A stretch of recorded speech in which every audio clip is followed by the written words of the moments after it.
Bienvenidos. Continuamos con la parte 2 de leucocitos, en el cual vamos a revisar la evaluación del leucograma. Nosotros en el laboratorio tenemos que evaluar a los leucocitos y tenemos diferentes formas de hacerlo. El primero de ellos sería el conteo celular, saber cuántos leucocitos totales tiene el animal que yo estoy revisando su muestra. Este conteo se puede hacer de forma manual, como se puede observar aquí en la imagen. Esta pues es una práctica que ustedes ya no lograron hacer, pero mediante una pipeta se utiliza una porción de sangre y una de un diluyente que nos va a permitir observar y contar los leucocitos al microscopio. Otro método por el cual nosotros podemos tener el conteo celular, pues es en un equipo automatizado que introduzco la muestra y en 3 minutos me va a decir el número total de leucocitos presentes. Otra forma de evaluación de los leucocitos es en el frotis sanguíneo.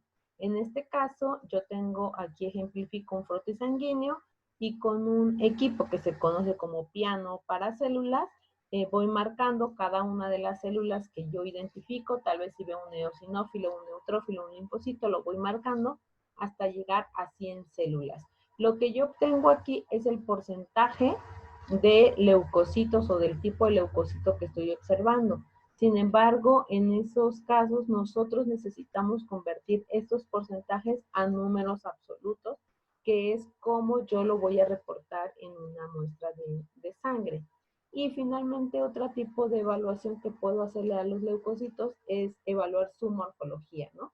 Si es la morfología normal que debe de tener una célula o tiene ciertas características que me van a sugerir un proceso infeccioso o inflamatorio. Algo importante a considerar es que ya sea que nosotros hagamos el conteo de leucocitos de forma manual o en un equipo automatizado, si hay células que no necesariamente sean leucocitos, pero que tienen un núcleo, el equipo automatizado o visualmente yo lo voy a contar como un leucocito. En esos casos es importante que se haga la corrección de la cuenta de leucocitos y esta corrección se hace cuando hay presencia de más de 5 eritrocitos inmaduros en circulación. ¿Cuáles son los posibles eritrocitos inmaduros que yo voy a encontrar? Un reticulocito no lo voy a contar porque no tiene núcleo, pero sí un metarubricito o hasta rubricitos. Ajá. ¿Cuál es la manera en la que yo tengo que hacer esa corrección? Bueno, aquí les puse como ejemplo, esta fórmula ya se las había yo presentado. 100 entre 100 más el número de eritrocitos nucleados que yo encuentre por el número de leucocitos, o otra fórmula que es realmente lo mismo, serían los leucocitos por 100 entre 100 más el número de eritrocitos nucleados. En ambos casos los leucocitos son expresados o en las unidades internacionales, que es por 10 a la 9 por litro. Ahora bien, ¿cómo voy a interpretar el leucograma? Y para eso, pues voy a tener del número de referencia o del valor de referencia para cada especie, que tiene ciertas variaciones, puedo tener incremento o disminución de cada uno de los leucocitos. En el caso del incremento en el número absoluto de los neutrófilos, se conoce como neutrofilia, el de los linfocitos, linfocitosis, monocitosis para el caso de los monocitos y eosinofilia y basofilia para eosinófilos y basófilos. La disminución en el número absoluto de estas leucocitos en circulación se conoce como neutropenia para neutrófilos, linfopenia para linfocitos, monocitopenia, eosinopenia y basopenia para monocitos, eosinófilos y basófilos. Sin embargo, aquí están marcados con un asterisco porque realmente en la mayoría de las especies estas células están en una muy baja proporción en circulación. Por lo tanto, a veces la disminución de estas células realmente no nos da ningún aporte hacia la evaluación del leucograma. Ahora bien, vamos a ver cuáles son las posibles causas de alteración en el número de neutrófilos. Como les decía, la neutrofilia es el incremento en el número de estas células en circulación y tenemos básicamente 3 mecanismos por los cuales podemos llegar a tener neutrofilia. La primera es la neutrofilia, que se conoce como fisiológica. En este caso, los valores de neutrófilos pueden llegar hasta 2 veces el valor de referencia.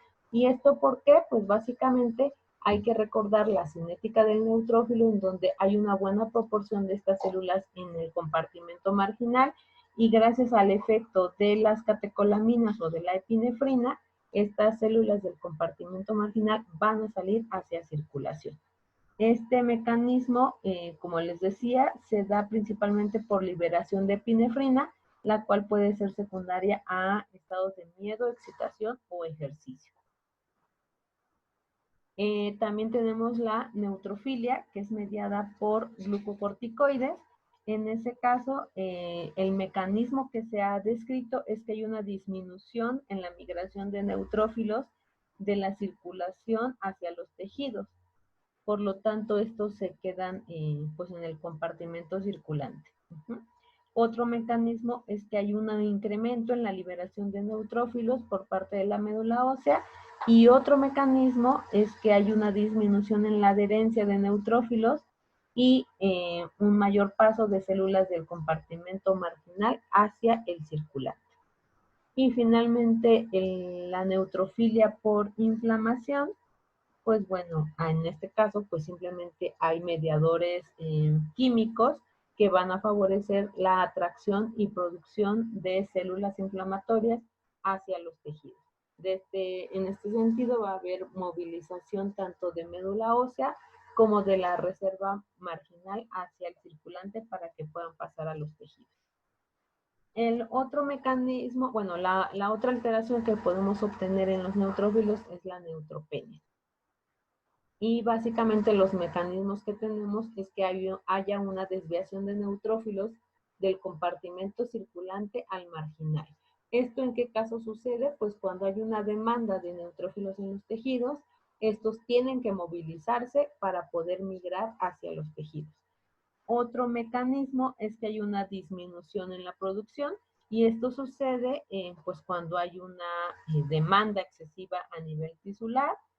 Generalmente es secundario a un proceso inflamatorio en donde el ritmo de migración de neutrófilos va a superar al ritmo de reemplazo de estas células. También puede haber un incremento en el consumo de neutrófilos en los tejidos, y esto pues bueno puede ser secundario también a un proceso inflamatorio infeccioso. Y otra causa puede ser inflamación severa aguda. Ustedes recordarán que hay una reserva de parte de estas células en la médula ósea. Sin embargo, cuando hay un proceso inflamatorio muy severo, estas células van a salir de médula ósea, van a ir hacia la circulación, pero de ahí van a tener que migrar a tejidos. Y es posible que si nosotros tomamos la muestra en ese momento, pues no vamos a encontrar suficientes neutrófilos circulantes. Eso en el caso, por ejemplo, de perros y gatos. Sin embargo, en un rumiante o principalmente las vacas, su reserva de neutrófilos en médula ósea es muy baja.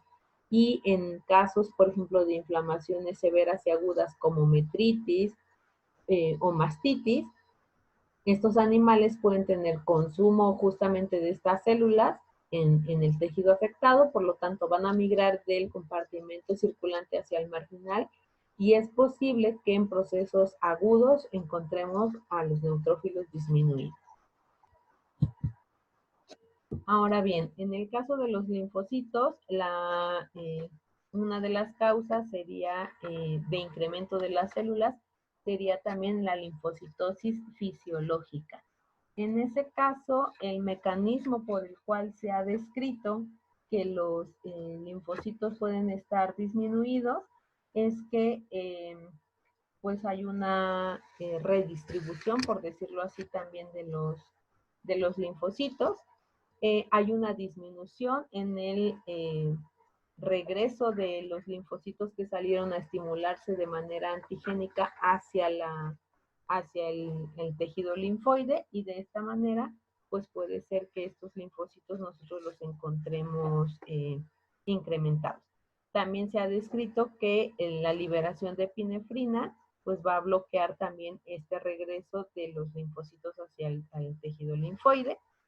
Y también se ha mencionado que los linfocitos liberados por el conducto torácico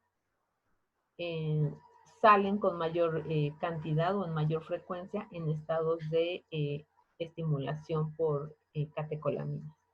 Otra causa de linfocitosis es el estímulo antigénico crónico. En este caso, a procesos infecciosos, en el caso de los perros se han asociado a infecciones por Ehrlichia canis, que pueden provocar un incremento en el número de linfocitos en circulación. Otra causa sería la leucemia bovina, en este caso secundario al virus de la leucemia bovina, en donde los valores de linfocitos pueden incrementarse de manera importante. Y otra causa de linfocitosis, pues sería el desarrollo de leucemias de origen linfocítico. Un ejemplo de ellas sería la leucemia linfocítica crónica.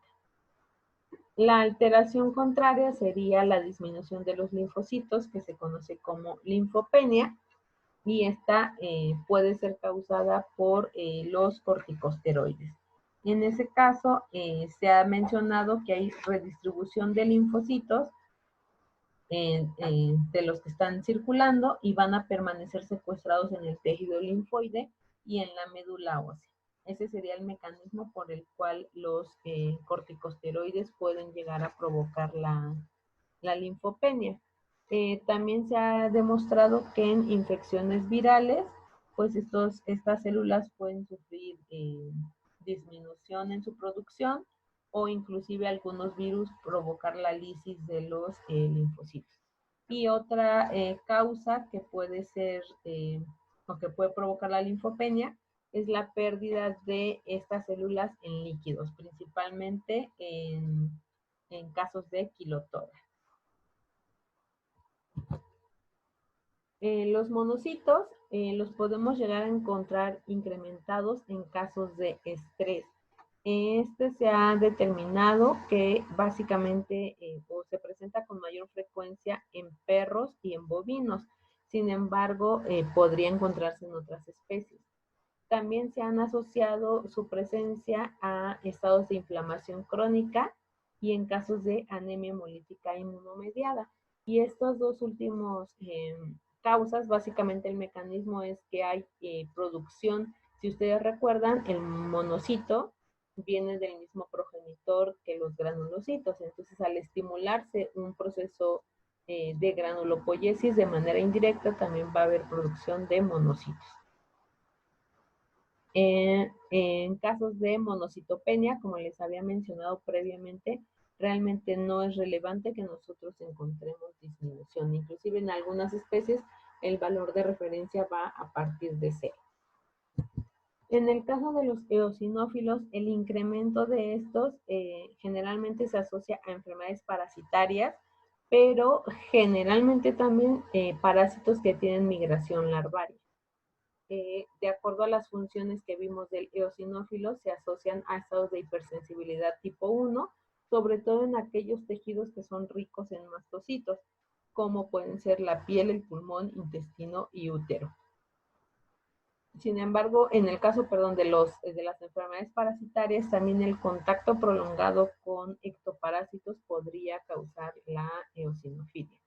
Y en algunas otras situaciones como úlceras orales eosinofílicas, principalmente en los gatos, neoplasias como en los mastocitomas y en casos de hipoadrenocorticismo, en donde se menciona pues que hay una mayor liberación de eosinófilos por parte de la médula ósea, secundario al efecto de los glucocorticoides. Y el caso de eosinopenia en la mayoría de las especies no es relevante o se considera normal. En el caso de los perros se ha visto que por efecto de glucocorticoides estos eosinófilos permanecen, digamos que secuestrados en médula ósea, no se favorece su liberación y por lo tanto pueden estar disminuidos en circulación. Y en el caso de los basófilos, la basofilia, generalmente las causas son muy relacionadas a la eosinofilia, que serían parasitosis. Dentro de las parasitosis, la dirofilariosis se ha asociado a la presencia de basofilia, pero también reacciones de hipersensibilidad tipo 1 o neoplasias, generalmente el mastocitoma. y la vasopenia pues prácticamente se considera inexistente en la mayoría de las especies. Y bueno, hasta aquí cada una de las causas que nos podrían llevar a un incremento o disminución de cada uno de los tipos de leucocitos. En la tercera parte vamos a ver cómo vamos a interpretar cada una de las alteraciones.